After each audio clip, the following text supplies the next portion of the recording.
So hi students. So welcome to JS academy. So previous క్లాస్లో మనం ఏంటంటే maximum power transfer theorem గురించి మనం డిస్కస్ చేసాం కదా, ఓకేనా. సో ఈ క్లాస్లో ఏం చేద్దామంటే దాని మీద ఒక ఎగ్జాంపుల్ ప్రాబ్లమ్ మనం సాల్వ్ చేద్దాం, ఓకేనా. సో ఇందులో ఎవరికి determine the maximum power delivered by the load అన్నాడు, ఓకేనా. సో ఈ లోడ్ ఆర్ఎల్ అనే దానికి మ్యాక్సిమం పవర్ ఎంత ట్రాన్స్ఫర్ అవుతుందో ఫైండ్ అవుట్ చేయమన్నాడు, ఓకేనా. సో యాక్చువల్గా మ్యాక్సిమం పవర్ ట్రాన్స్ఫర్ ఫార్ములా ఏంటి? పీమ్యాక్స్ ఈజ్ ఈక్వల్ టు ఫార్ములా ఏంటి? VTH² / 4RL. ఆల్రెడీ ఈ కాన్సెప్ట్ నేను ప్రీవియస్ క్లాస్లో ఎక్స్ప్లెయిన్ చేశాను. అట్లాగే maximum power transfer theorem statement ఏంటి? Source resistance is equal to load resistance. అంటే ఇక్కడ సోర్స్ రెసిస్టెన్స్ అంటే ఇక్కడ మనకి ప్రాబ్లంలో ఎప్పుడు కూడా లోడ్ రెసిస్టెన్స్ మనకి ఇవ్వడు, ఓకేనా. అంటే వాల్యూ డిటర్మైన్ చేయడు. ఆ వాల్యూ ఎలా ఫైండ్ అవుట్ చేస్తామంటే మనకు ఆల్రెడీ స్టేట్మెంట్లోనే ఉంది. ఏమని? Maximum power will be transferred when source resistance is equal to load resistance అని ఉంది, ఓకేనా. సో ఇప్పుడు దాన్ని మనం ఏం చేయాలి? So source resistance equal to load resistance అని ఉంది కాబట్టి సో సోర్స్ రెసిస్టెన్స్ నేను ఏమనుకుంటానో ఆర్ఎస్ని RTH కింద ఎజ్యూమ్ చేసుకుంటాను, ఓకేనా. అట్లాగే ఆర్ఎల్ అంటే ఆర్ఎల్ అంటే ఫర్ ఎగ్జాంపుల్ నాకు సోర్స్ రెసిస్టెన్స్ అంటే 3 Ohms వస్తే నా లోడ్ రెసిస్టెన్స్ కూడా ఎంత అవుతుంది? 3 Ohms. So source resistance find out చేయడానికి మనం యూస్ చేసే టెక్నిక్ ఏంటంటే థెవెనిన్స్ థియరం. సో థెవెనిన్స్ థియరంలో మనం ఫైండ్ అవుట్ చేసే వాల్యూ ఏంటి? RTH. సో RTH ఇప్పుడు ఎంత? నాకు 3 Ohms వస్తే ఆర్ఎల్ కూడా నాకు ఏమవుతుంది? 3 Ohms. ఓకే, స్టేట్మెంట్ బట్టి అంటే ఈ మొత్తాన్ని నేను ఏం చేస్తాను? RTH కింద కన్వర్ట్ చేస్తాను. RTH నేను ఏమనుకుంటున్నాను? సోర్స్ రెసిస్టెన్స్ అనుకుంటున్నాను, ఓకేనా. సో మొత్తమే సర్క్యూట్ మొత్తం మనం ఎలా సాల్వ్ చేయాలి? సో ఈ విధంగా సాల్వ్ చేయాలన్నమాట. VTH, RTH, RL.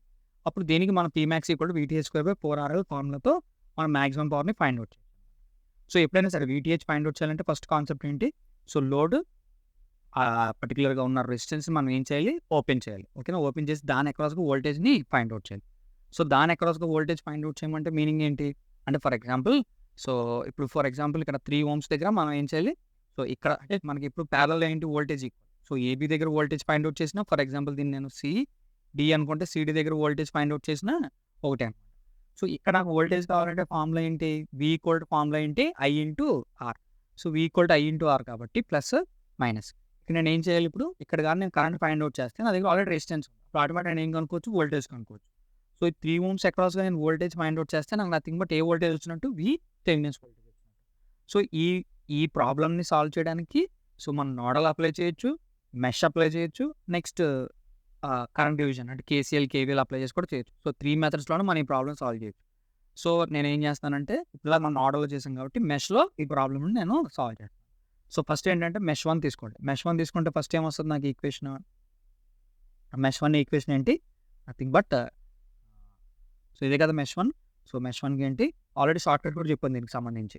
So first ఏం చేస్తాం? I1 అనే టర్మ్ తీసుకుంటాం. So I1 is equal to so I1కి ఏమేమి ఉన్నాయి? 10, 5. సో ఇక్కడ ఏం రాస్తున్నాను? 10 + 5, ఓకేనా. సో ఇంకేంటి ఇక్కడ మధ్యలో అంటే మనం వేరే దాంట్లోకి వెళ్తే అంటే ఈ 5 అనేది ఏంటి? I1కి I2 కామన్గా ఉంది కాబట్టి ఇక్కడ ఏం చేస్తున్నాను? మైనస్ తీసుకుంటాను. Minus, okay, minus I2 into ఎంత కామన్గా ఉన్నది ఎంత ఇక్కడ వాల్యూ, ఓకే. సో ఈ ఫస్ట్ ఈ లూప్ దేని టచ్ వస్తుంది? మైనస్ సింబల్ టచ్ చేస్తుంది కాబట్టి ఇక్కడ ఏమొస్తుంది? -50. Algebraic some of voltage of in close circuit is equal to 0. ఇదేమవుద్ది? 15I1 - 5I2 -50 is equal to 0 అనమాట, ఓకేనా. Is equal to 0. ఇప్పుడు ఏమవుతుంది? 15I1 - 5I2 is equal to 50. ఇదేంటి? ఈక్వేషన్ 1, ఓకేనా. మెష్ 1. అట్లాగే మెష్ 2కి రాసాం అనుకోండి మనం, ఓకేనా. సో మెష్ 2కి ఏమొస్తుంది ఈక్వేషన్? సో మెష్, ఓకేనా. సో మెష్ 2కి మన ఈక్వేషన్ రాస్తే ఏమొస్తుంది? సో చూడండి. సో ఇప్పుడు I2కి ఏమేమి కనెక్ట్ అయి ఉన్నాయి మనకి? I2కి ఏమేమి కనెక్ట్ ఉన్నాయి? 2, 5, 3. అంటే I2 ఏ రెసిస్టెన్స్లో ఫ్లో అవుద్ది? 5లో ఫ్లో అవుద్ది, 2లో ఫ్లో అవుద్ది, 3లో ఫ్లో అవుద్ది. సో ఏమొస్తుంది?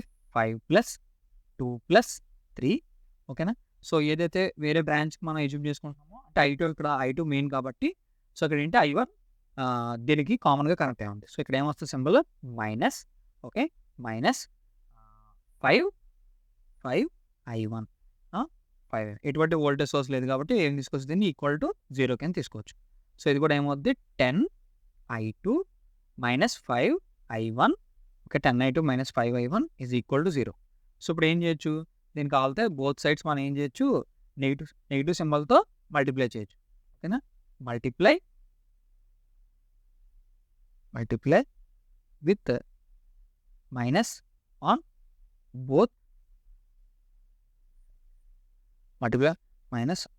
Both sides. అప్పుడు ఏమొస్తుంది నాకు? సో మైనస్తో మల్టిప్లై చేస్తే ఇక్కడ ఏమొస్తుంది? మైనస్ ఇంటూ 5i1 అంటే ఏమవుద్ది? Plus 5i1. సో ఇక్కడ ఏమో ప్లస్ కాబట్టి ప్లస్ ఇంటూ 10i2 అంటే ఏమవుద్ది? Minus 10i2 is equal to 0. అవునా? సో ఇది మనకు వచ్చిన ఈక్వేషన్ 1 అండ్ ఈక్వేషన్ 2. ఓకేనా? ఈక్వేషన్ 1 ఇది, ఈక్వేషన్ 2 ఇది. సో ఇప్పుడు మన టార్గెట్ ఏంటంటే ఈ కరెంట్స్ ఫైండ్ అవుట్ చేయాలి. ఇన్ కేస్ మనం ఈ 3 ohmsలో ఫ్లో అవుతున్న కరెంట్ ఫైండ్ అవుట్ చేస్తే ఆల్రెడీ ఇక్కడ మనకి ఏముంది? 3 ohms ఉంది కాబట్టి ఇక్కడ రెసిస్టెన్స్ వాల్యూ ఉంది. ఇక్కడ ఆల్రెడీ రెసిస్టెన్స్ వాల్యూ ఉంది, మన కరెంట్ వాల్యూ అంటే ఈ 3 ohmsలో ఎంత కరెంట్ ఫ్లో అవుతుందో మనం ఫైండ్ అవుట్ చేస్తే ఆటోమేటిక్గా ఏమవుతుంది? సో అదే మనకి వోల్టేజ్ డ్రాప్ కింద వస్తుంది అనమాట. So V equal to formula అంటే I/R. సో ఇక్కడ వోల్టేజ్ ఫైండ్ అవుట్ చేసినా ఇక్కడ వోల్టేజ్ ఫైండ్ అవుట్ చేసినా ఒకటే అనమాట. ఓకేనా? సో నెక్స్ట్ ఏం చేస్తాం మనం అప్పుడు? ఆ ఈక్వేషన్స్ని సాల్వ్ చేద్దాం. ఈక్వేషన్ సాల్వ్ చేయాలంటే ఏం చేయాలి? ఫస్ట్ 15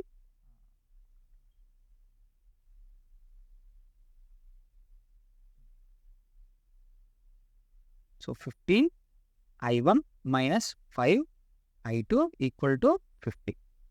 ఓకేనా? ఓకేనా? So 15i1 minus 5i2 equal to 50.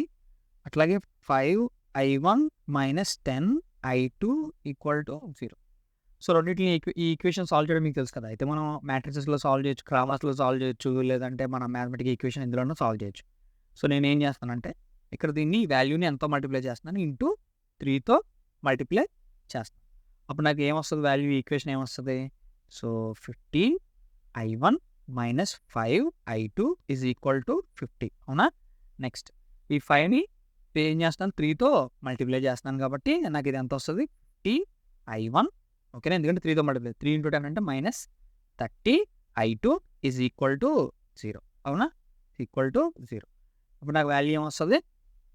So ఇదేంటి ప్లస్ కాబట్టి ఇక్కడ ఏమొస్తుంది? మైనస్, ఇదేంటి ప్లస్, ఇదేంటి మైనస్. సో ఈ రెండు ఏమవుతాయి నాకు? క్యాన్సిల్. సో ప్లస్ 30 కాబట్టి ఇక్కడ ఎంత వస్తుంది? 25i2 is equal to 50.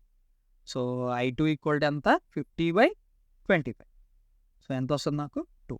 So i2 equal to ఎంత వచ్చింది నాకు ఇప్పుడు? i2 equal to nothing but so i2 is equal to నాకు ఎంత వచ్చింది? 2 amperes వచ్చింది. అవునా? సో i2 ఈక్వల్ టు ఎంత వచ్చింది?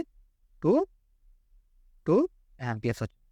సో అంటే ఇందులో ఈ 3 ohmsలో ఫ్లో అయ్యే కరెంట్ ఏంటి? i2. ఎందుకంటే ఇందులో ఏ కరెంట్ ఫ్లో అవ్వదు. ఎందుకు ఫ్లో అవ్వదు ఇందులో ఏ కరెంట్ అయినా? సో జనరల్గా ఇది ఓపెన్ సర్క్యూట్. ఓపెన్ సర్క్యూట్ అంటే కరెంట్ ఏమవుతుంది? I equal to 0. అంటే ఈ i2ఏ ఈ 2 ohmsలో ఫ్లో అవుతున్న కరెంటే నాకు ఆటోమేటిక్గా ఎందులో ఫ్లో అవుతుంది? 3 ohmsలో ఫ్లో అవుతుంది. ఓకేనా? సో ఇప్పుడు నేను ఏం చేస్తానంటే ఇక్కడ 2 ohms ఇక్కడ మన ఇందులో ఫ్లో అవుతున్న కరెంట్ ఆటోమేటిక్గా ఎంత అవుతుంది? ఇందులో ఫ్లో అవుతున్న కరెంట్ ఏమవుతుంది? ఆటోమేటిక్గా 2 amperes అవుతుంది. సో ఈ 2 amperes 3తో మల్టిప్లై చేస్తే నాకు ఏమొస్తుంది? వోల్టేజ్ వస్తుంది. So VTH is equal to formula ఏంటి? సో జనరల్గా VTH is equal to formula ఏంటంటే so VTH is equal to formula ఏంటి? సో బేసిక్గా I/R. ఓకేనా?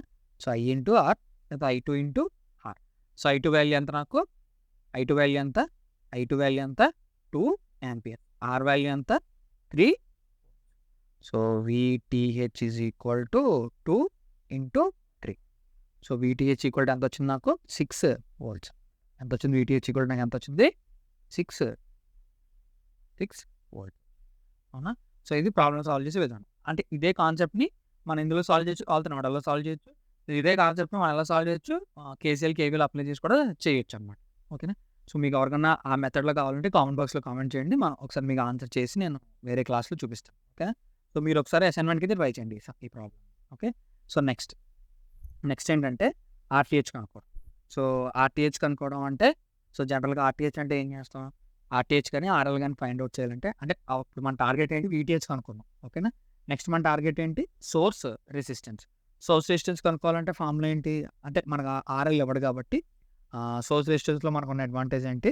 సో సోర్స్ రెసిస్టెన్స్ ఎంతైతే వస్తుందో లోడ్ రెసిస్టెన్స్ ఆటోమేటిక్గా కన్వర్ట్ అయిపోతుంది. బట్ RTH కానీ ఫైండ్ అవుట్ చేసేటువంటి పద్ధతి ప్రొసీజర్ ఏంటంటే RL ఈక్వల్ టు ఫస్ట్ ఏం చేస్తాం? RLగా ఎక్కడైతే ఉందో దాన్ని ఓపెన్ చేసి అక్కడ RTH ఫైండ్ అవుట్ చేస్తాం.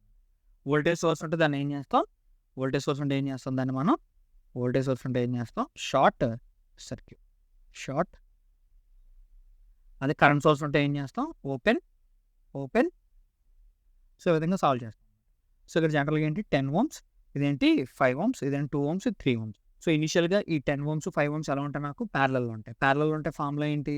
So R total equal to formula ఏంటి ప్యారలల్లో ఉంటే? So R total equal to formula ఏంటి?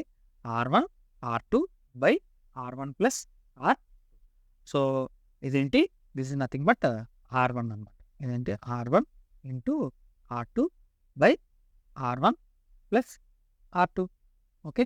సో ఇప్పుడు 10 ఇంటూ 5 బై 10 ప్లస్ అంటే ఎంత వస్తుంది? 50/15. సో వాల్యూ ఎంత వస్తుంది నాకు? 3.33. అంటే రెండు రెసిస్టెన్సెస్ని మనం ప్యారలల్ నుంచి కన్వర్ట్ చేస్తే ఈక్వల్ రెసిస్టెన్స్ ఫైండ్ అవుట్ చేస్తే నాకు ఎంత వస్తుంది? 3.33 ఓమ్స్ వచ్చింది. సో నెక్స్ట్ ఏం చేయాలి నేను? సో 3.33 ఈ 2 ఓమ్స్. నెక్స్ట్ 3.33 2 ఓమ్స్ ఎలా ఉంటాయి నాకు? రెండు సిరీస్లో ఉంటాయి. సిరీస్లో ఉంటే ఫార్ములా ఏంటి? R1 plus R2. So 3.33 plus 2 అంటే ఎంత వస్తుంది నాకు? అప్రాక్సిమేట్గా 5.33 ఆర్ 5.3. ఇప్పుడు ఈ 5.3 అంటే ఈ రెండు రెసిస్టెన్స్ని మన ఈక్వల్ రెసిస్టెన్స్ ఫైండ్ అవుట్ చేస్తే అంత వచ్చింది 5.3. ఆ 5.3కి 3 ఓమ్స్ ఎలా ఉంది నాకు? In parallel. ఓకేనా? ఇన్ ప్యారలల్ ఉంది కాబట్టి మళ్ళీ R total equal to formula ఏంటి? R1 R2 by R1 plus ఏంటి? R1 plus R2. సో ఇదంతా 15.9/8.3 అండ్ అప్రాక్సిమేట్గా నాకు ఎంత వచ్చింది వాల్యూ? 1.9 ఓమ్స్ వచ్చింది అనమాట. ఓకేనా? సో ఇది నాకేంటి? నథింగ్ బట్ RTH వాల్యూ అనమాట. ఏంటది? RTH value. So RTH value ఎంత వచ్చింది నాకు? నథింగ్ బట్ RTH వాల్యూ ఎంత వచ్చింది? 1.9 ఓమ్. సో RTH వాల్యూ ఎంత వచ్చింది నాకు? 1.9 ఓమ్స్. సో ఇప్పుడు దాంట్లో VTH నెక్స్ట్ సోర్స్ రెసిస్టెన్స్ ఎంతైతే ఉందో దీన్నే మనం ఏమనుకున్నాం? This is nothing but RTH అనుకున్నాం. అవునా? దీన్నే అనుకున్నాం మనం RTH, లేకపోతే దీన్నే మనం ఏమనుకోవచ్చు? RS అనుకోవచ్చు. So RS is equal to RL, maximum power transfer theorem statement బట్టి. So RS is equal to RL అంటే ఎంత వచ్చింది? సో 1.9 ఓమ్స్ వస్తే RL కూడా ఎంత అవుతుంది? 1.9 ఓమ్స్. సో ఫార్ములా మనం ఆల్రెడీ చెప్పుకున్నాం. PL max is equal to VTH square by 4RL. So VTH ఎంత నాకు? 6. సో 6 స్క్వేర్ అంటే 36. 36/4 ఇంటూ 1.9. సో 36/7.6. సో ఎంత వచ్చింది? 4.7 వాట్స్. సో పవర్ మ్యాక్సిమం ఎంత వస్తుంది మనకి? 4.7 వాట్స్. అంటే ఈ ప్రాబ్లం నేను ముందు చేసేసాను. ఎందుకు చేశానంటే క్లాస్ లెంత్ అనేది ఎక్కువైపోతుంది కాబట్టి ముందే సాల్వ్ చేశాను. ఓకేనా? సో జనరల్గా ఏంటంటే మీరు ఒకసారి ట్రై చేయండి. సో RTH ఫైండ్ అవుట్ చేసే విధానం అయితే ఇదే. దీనికి ఏమి నెంబర్ ఆఫ్ ప్రొసెసర్స్ ఉండవు. బట్ VTH ఫైండ్ అవుట్ చేయడానికి మాత్రం నెంబర్ ఆఫ్ ప్రొసెసర్స్ ఉంటాయి. నేను మెస్లో చేశాను కాబట్టి మీరు నోడల్లో కానీ KCL KVL కూడా ట్రై చేసి ఆన్సర్ వస్తుందో లేదో సో కామెంట్ బాక్స్లో కామెంట్ చేయండి. ఓకేనా? సో హోప్ మీకు క్లాస్ క్లియర్గా అర్థమైంది అనుకుంటున్నాను. ఓకేనా? సో మీ క్లాస్ మీకు నచ్చినట్లయితే please like, share and subscribe. Thank you.